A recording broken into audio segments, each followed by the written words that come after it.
Today is June 28, 2007, and this is a presentation for a Healthcare Information Systems course on assessing information. Upon graduation from one of the country's finest universities, young Candide was faced with making several important decisions about his first year in the competitive workforce.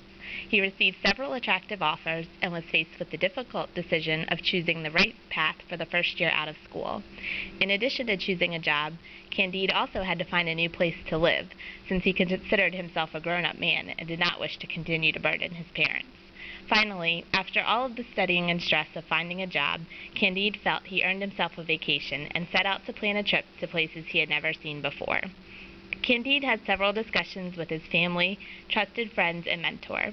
Through his discussions, Candide thought of quite a few things that he should consider when making his decision: salary, benefits, vacation time, opportunities for advancement, location, type of company, size of the organization, responsibilities, travel requirements, and organizational culture. After careful consideration, Candide decided that the three most important things to him as a young professional entering the workforce were the opportunity for advancement, salary, and the benefits package. Once Candide accepted his new position in the city, it was time to find a place to live. Candide asked himself, "Where should a young bachelor like myself live?" Candide began to explore his options and realized one thing for sure: he did not want to live with his parents. There were a lot of things to take into consideration: housing costs and available budget, whether to rent or buy, whether or not to have roommates, convenience to his new job, the safety of the neighborhood, access to transportation, and proximities to movies, shopping, and of course the local bar. After looking at several places, Candide realized that the most important things to consider when choosing a place to live were cost, the safety of the neighborhood, and convenience to his new job.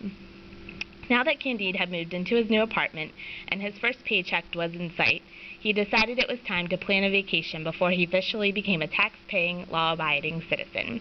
Candide realized it was much easier to pick a job than to find the perfect vacation spot. So many places to see, so little time and money. After spending lots of time on the internet, Candide realized that he first needed to decide if he wanted to travel abroad or if he would explore some new sites in his own country. After choosing a location, he checked his new benefits package to see how much vacation time he could take off during his first year. Finally, he had to decide if he wanted to travel alone or share his excitement and his expenses with his friends. In order to make his decisions, Candide developed a methodology to make his decisions regarding his top priorities. His first method was to identify his priority decisions for his first year out of school. His second method was to involve the role of an expert in the decision-making process. With the expert, Candide identified the metrics and developed a taxonomy for making decisions. He then quantified all of his qualitative data regarding his top three priorities. Finally, he analyzed the outcomes, reflected, and made plans for the future. This table shows the transformation of the qualitative data that supported Candide's decision-making into quantitative data. You will see the information needs on the left that impacted his top three decisions: housing, job, and a place to take a vacation. As you saw on the previous slide, the two essential needs that were most important in all three of Candide's decisions were safety and salary. In all of his decisions, Candide chose places that were in safe locations: his new apartment, his new job, and his vacation destination. Candide's salary was important too in all of his decision-making. His salary influenced his budget when choosing a place to live, in selecting a job from his many offers, and in planning a trip.